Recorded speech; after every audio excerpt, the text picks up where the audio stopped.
بسم الله الرحمن الرحيم. ألف لام را، تلك آيات الكتاب المبين. إنا أنزلناه قرآنا عربيا لعلكم تعقلون. نحن نقص عليك أحسن القصص بما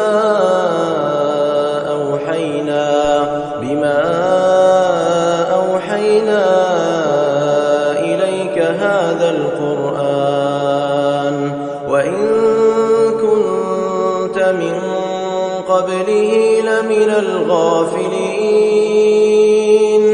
إذ قال يوسف لأبيه يا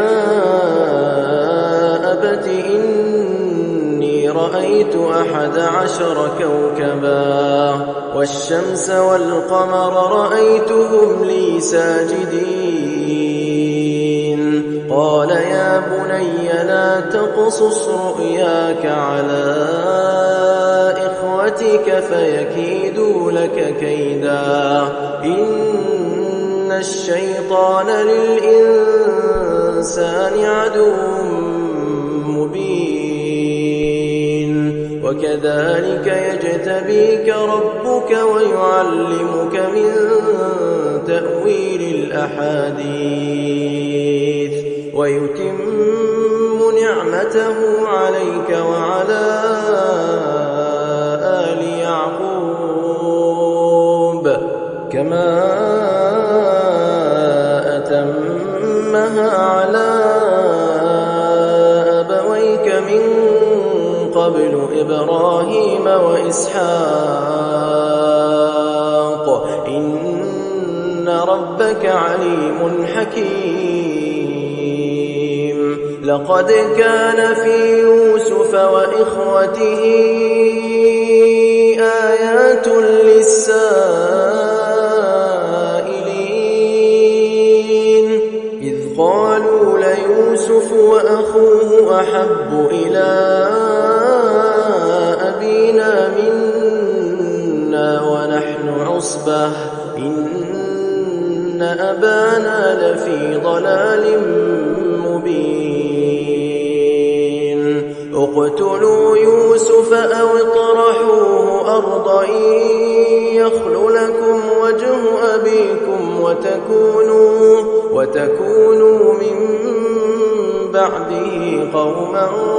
صالحين. قال قائل منهم لا تقتلوا يوسف وألقوه في غيابة الجب يلتقطه بعض السيارة إن كنتم فاعلين. قالوا يا أبانا ما لك لا تأمنا على يوسف وإنا له لناصحون. أرسله معنا غدا يرتع ويلعب وإنا له لحافظون. قال إني ليحزنني أن تذهبوا به وأخاف أن يأكله الذئب وأنتم عنه غافلون. قالوا لئن أكله الذئب ونحن عصبة إنا إذا لخاسرون. فلما ذهبوا به وأجمعوا أن يجعلوه في غيابة الجب وأوحينا إليه لتنبئنهم بأمرهم هذا وهم لا يشعرون. وجاءوا أباهم عشاء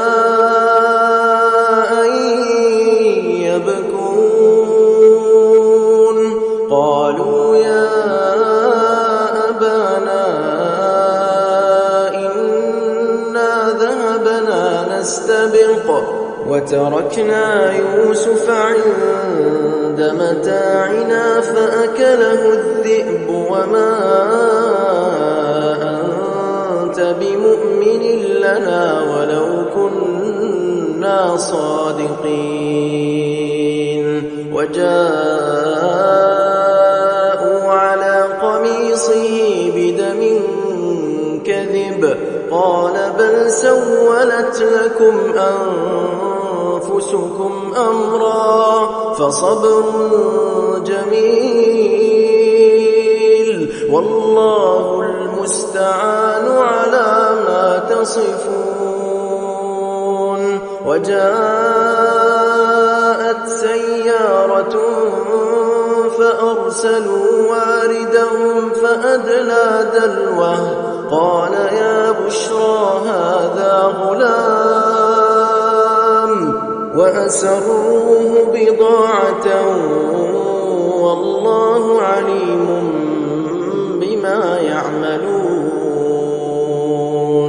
وشروه بثمن بخس دراهم معدودة وكانوا فيه من الزاهدين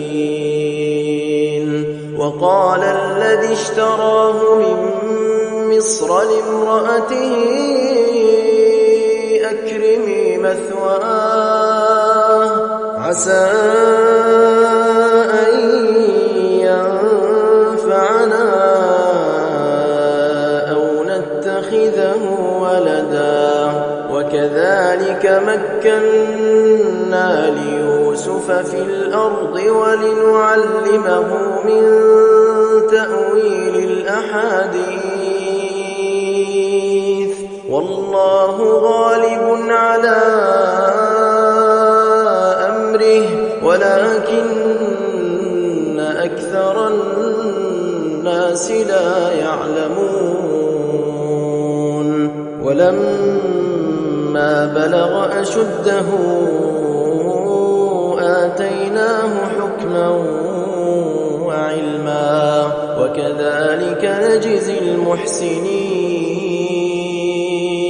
وراودته التي هو في بيتها عن نفسه وغلقت الأبواب وقالت هيت لك قال معاذ الله إنه ربي أحسن مثواي إنه لا يفلح الظالمون ولقد همت به وهم بها لولا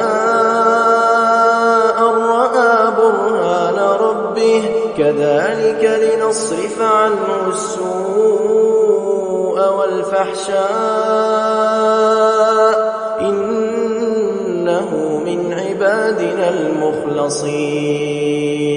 واستبق الباب وقدت قميصه من دبر وألف يا سيدها لدى الباب قالت ما جزاء من أراد بأهلك سوءا إلا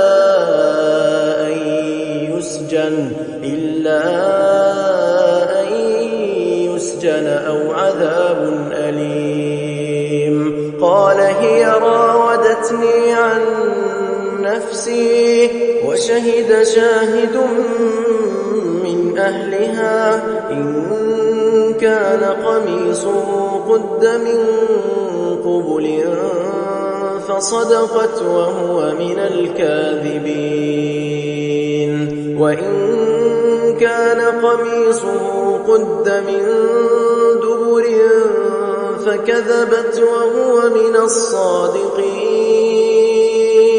فلما رأى قميصه قد من دبر قال إنه من كيدكن إن كيدكن عظيم. يوسف أعرض عن هذا واستغفري لذنبك إنك كنت من الخاطئين. وقال نسوة في المدينة امرأة العزيز تراود فتاها عن نفسه قد شغفها حبا إنا لنراها في ضلال مبين. فلما سمعت بمكرهن أرسلت إليهن وأعتدت لهن متكئا وآتت كل واحدة منهن سكينا وقالت اخرج عليهن. فلما رأينه أكبرنه وقطعن أيديهن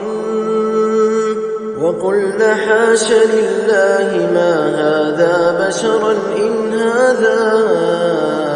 إلا ملك كريم. قالت فذلكن الذي لمتنني فيه ولقد راودته عن نفسه فاستعصم ولئن لم يفعل ما آمره ليسجنن وليكونا من الصاغرين. قال رب السجن أحب إلي مما يدعونني إليه وإلا تصرف عني كيدهن أصب إليهن وأكن من الجاهلين. فاستجاب له ربه فصرف عنه كيدهن إنه هو السميع العليم. ثم بدا لهم من بعد ما رأوا الآيات ليسجننه حتى حين. ودخل معه السجن فتيان قال أحدهما إني أراني أعصر خمرا وقال الآخر إني أراني أحمل فوق رأسي خبزا تأكل الطير منه نبئنا بتأويله إنا نراك من المحسنين. قال لا يأتيكما طعام ترزقانه إلا نبأتكما بتأويله قبل أن يأتيكما ذلكما مما علمني ربي إني تركت ملة قوم لا يؤمنون بالله وهم بالآخرة هم كافرون واتبعت ملة آبائي إبراهيم وإسحاق ويعقوب ما كان لنا أن نشرك بالله من شيء ذلك من فضل الله علينا وعلى الناس ولكن أكثر الناس لا يشكرون. يا صاحبي السجن أأرباب متفرقون خير أم الله الواحد القهار ما تعبدون من دونه إلا أسماء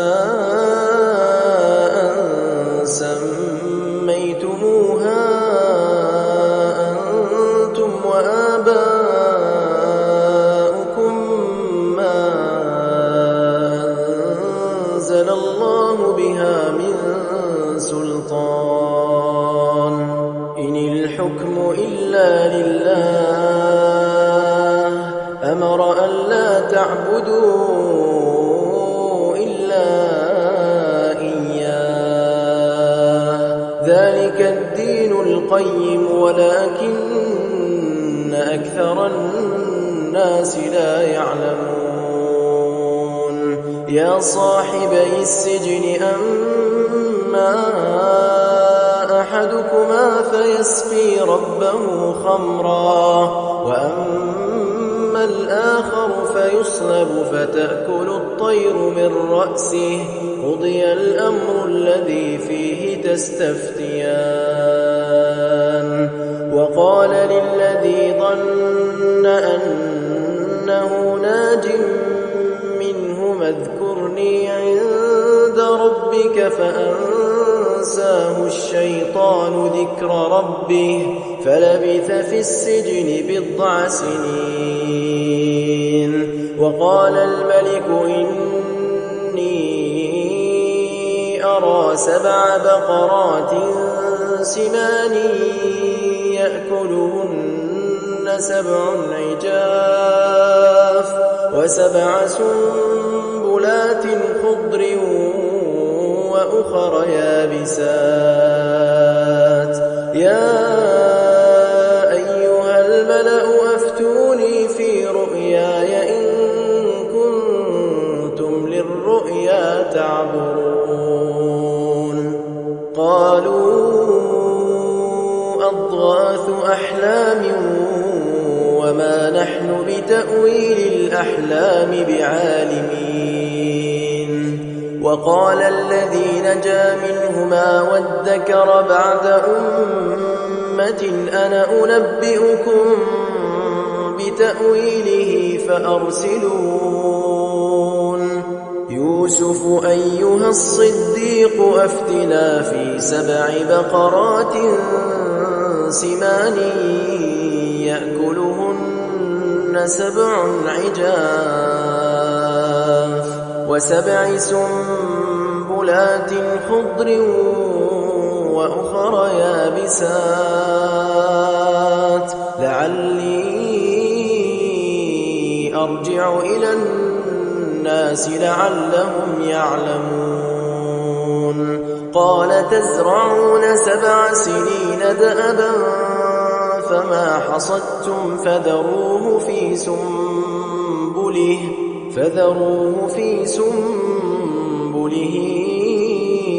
إلا قليلا مما تأكلون ثم يأتي من بعد ذلك 7 شداد يأكلن ما قدمتم لهن إلا قليلا مما تحصنون ثم يأتي من بعد ذلك عام فيه يغاث الناس وفيه يعصرون وقال الملك ائتوني به فلما جاءه الرسول قال ارجع إلى ربك فاسأله ما بال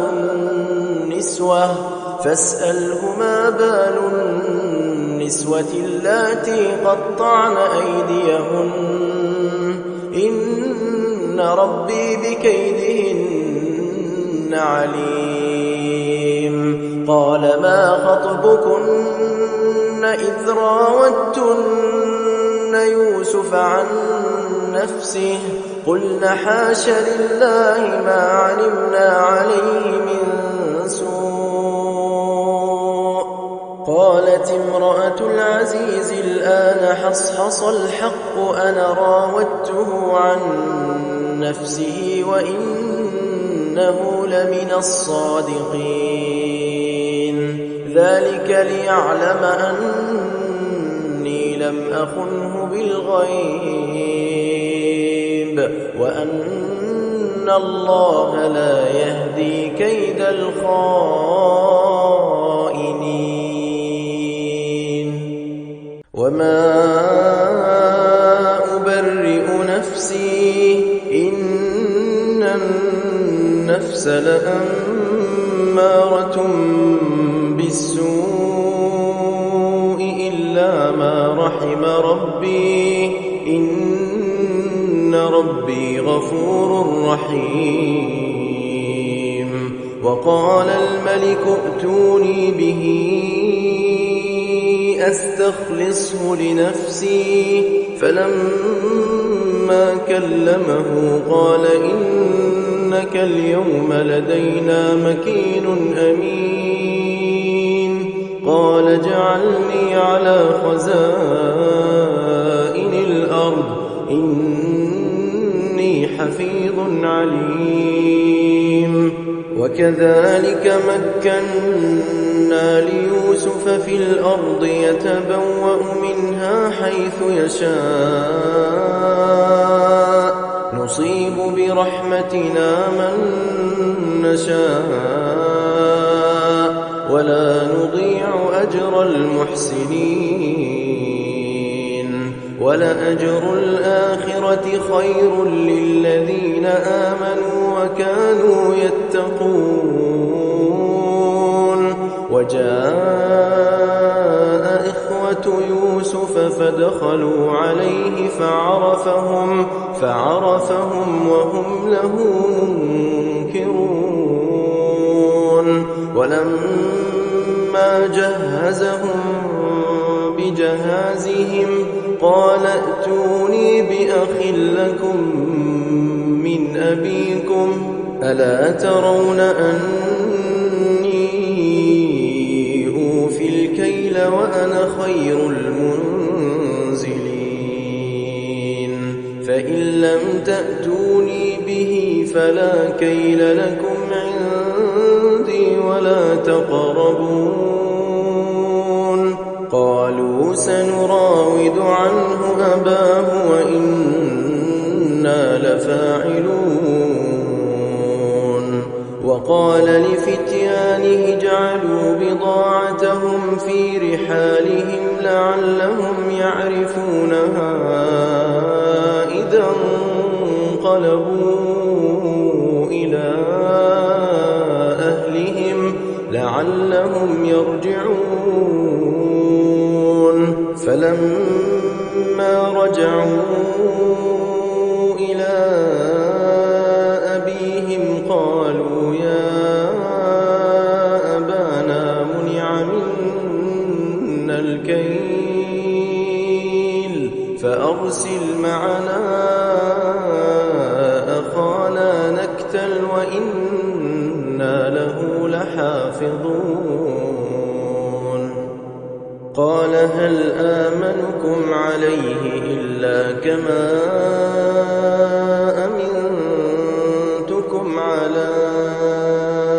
أخيه من قبل فالله خير حافظا وهو أرحم الراحمين ولما فتحوا متاعهم وجدوا بضاعتهم ردت إليهم قالوا يا أبانا ما نبغي هذه بضاعتنا ردت إلينا ونمير أهلنا ونحفظ أخانا ونزداد كيل بعير ذلك كيل يسير قال لن أرسله معكم حتى تؤتون موثقا من الله لتأتونني به إلا أن يحاط بكم فلما آتوه موثقهم قال الله على ما نقول وكيل وقال يا بني لا تدخلوا من باب واحد وادخلوا من أبواب متفرقة وما أغني عنكم من من الله من شيء إن الحكم إلا لله عليه توكلت وعليه فليتوكل المتوكلون ولما دخلوا من حيث أمرهم أبوهم ما كان يغني عنهم من الله من شيء إلا حاجة في نفس يعقوب قضاها وإنه لذو علم لما علمناه ولكن أكثر الناس لا يعلمون ولما دخلوا على يوسف آوى إليه أخاه قال إني أنا أخوك فلا تبتئس بما كانوا يعملون فلما جهزهم بجهازهم جعل السقاية في رحل أخيه ثم أذن مؤذن أيتها العير إنكم لسارقون قالوا وأقبلوا عليهم ماذا تفقدون قالوا نفقد صواع الملك ولمن جاء به حمل بعير وأنا به زعيم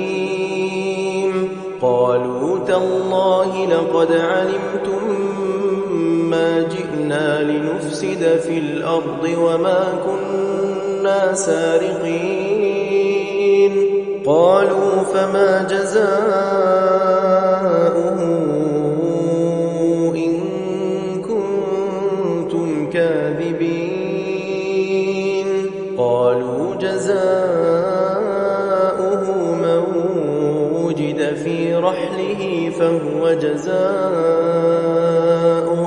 كذلك نجزي الظالمين فبدأ بأوعيتهم قبل وعاء أخيه ثم استخرجها من وعاء أخيه كذلك كدنا ليوسف ما كان ليأخذ أخاه في دين الملك إلا أن يشاء الله نرفع درجات من نشاء وفوق كل ذي علم عليم قالوا إن يسرق فقد سرق أخ له من قبل فأسرها يوسف في نفسه ولم يبدها لهم قال أنتم شر مكانا والله أعلم بما تصفون قالوا يا أيها العزيز إن له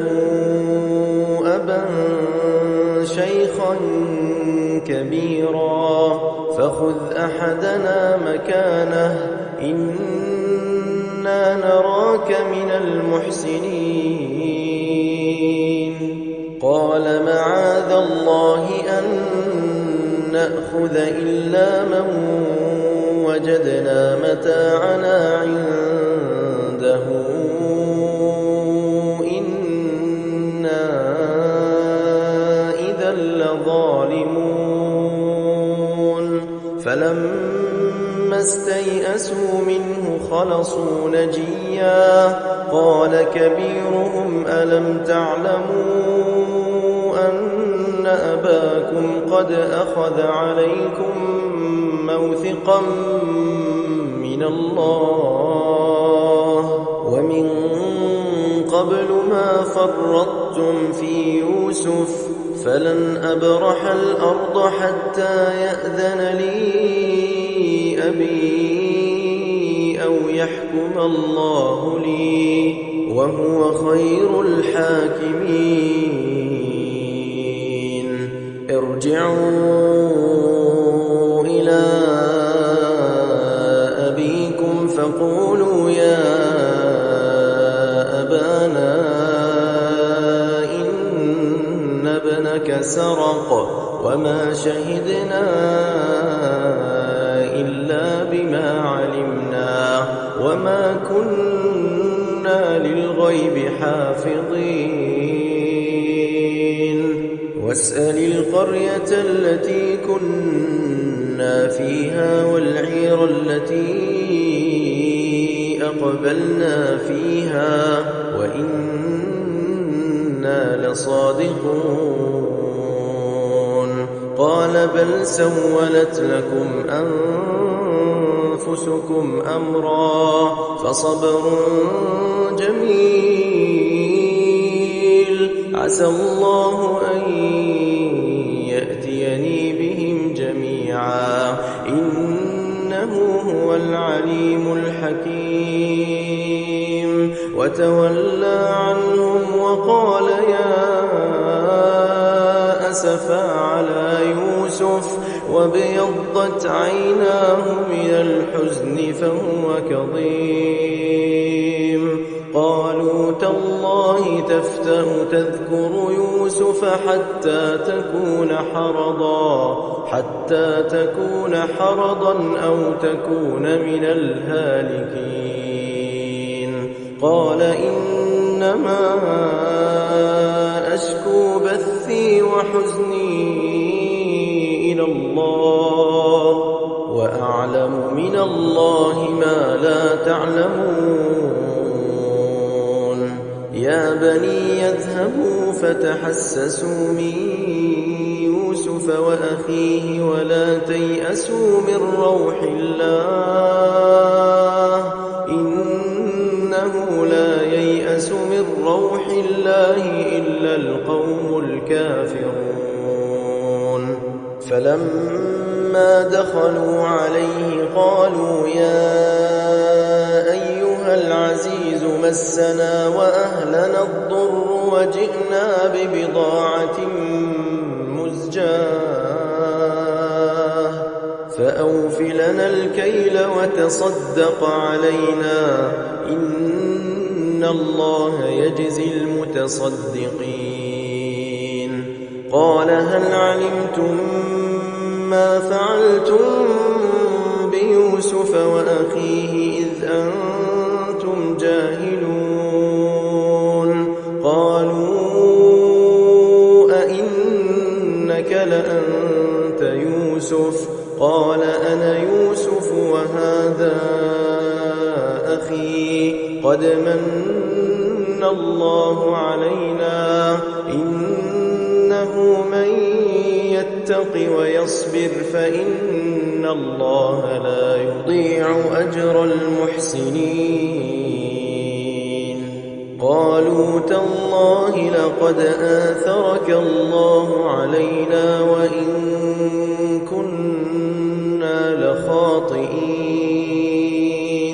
قال لا تثريب عليكم اليوم يغفر الله لكم وهو أرحم الراحمين. اذهبوا بقميصي هذا فألقوه على وجه أبي يأت بصيرا وأتوني بأهلكم أجمعين.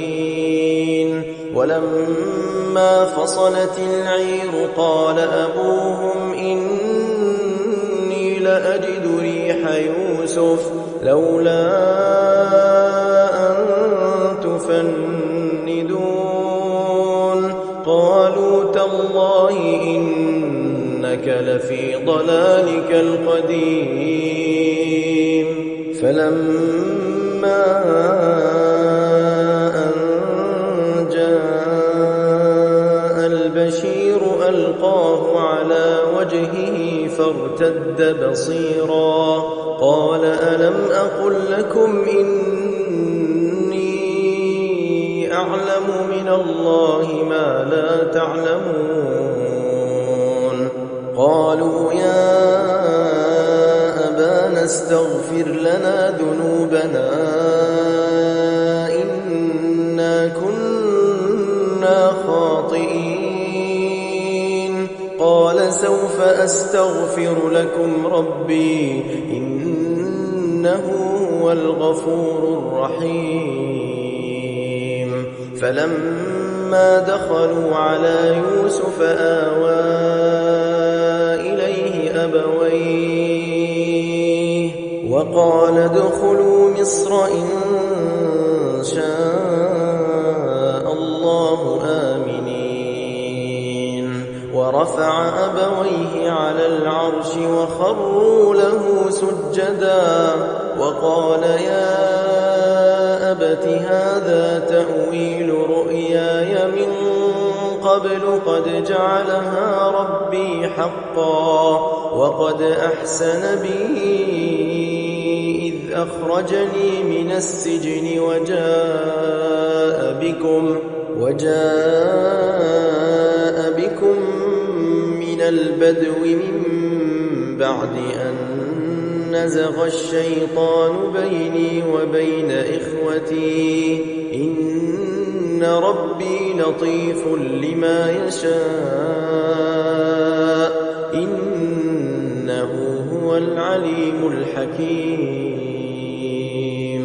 رب قد آتيتني من الملك وعلمتني من تأويل الأحاديث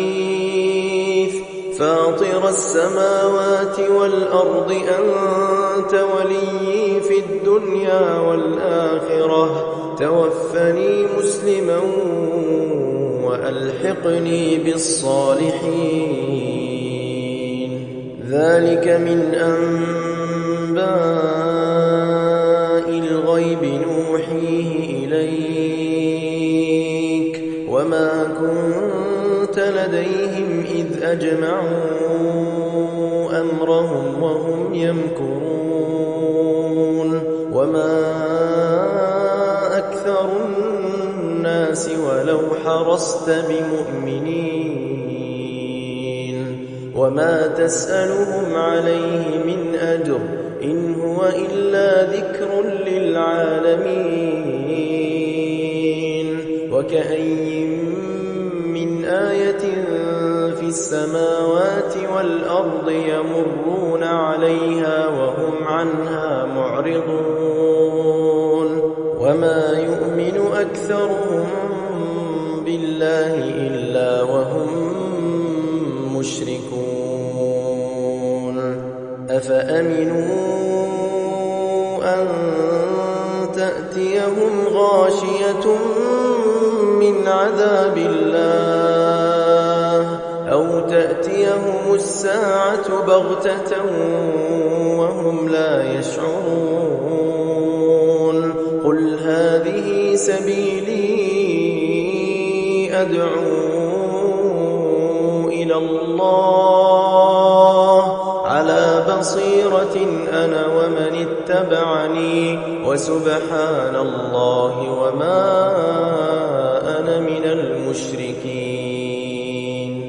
وما أرسلنا من قبلك إلا رجالا نوحي إليهم من أهل القرى أفلم يسيروا في الأرض فينظروا كيف كان عاقبة الذين من قبلهم ولدار الآخرة خير للذين اتقوا أفلا تعقلون حتى إذا استيأس الرسل وظنوا أنهم قد كذبوا جاءهم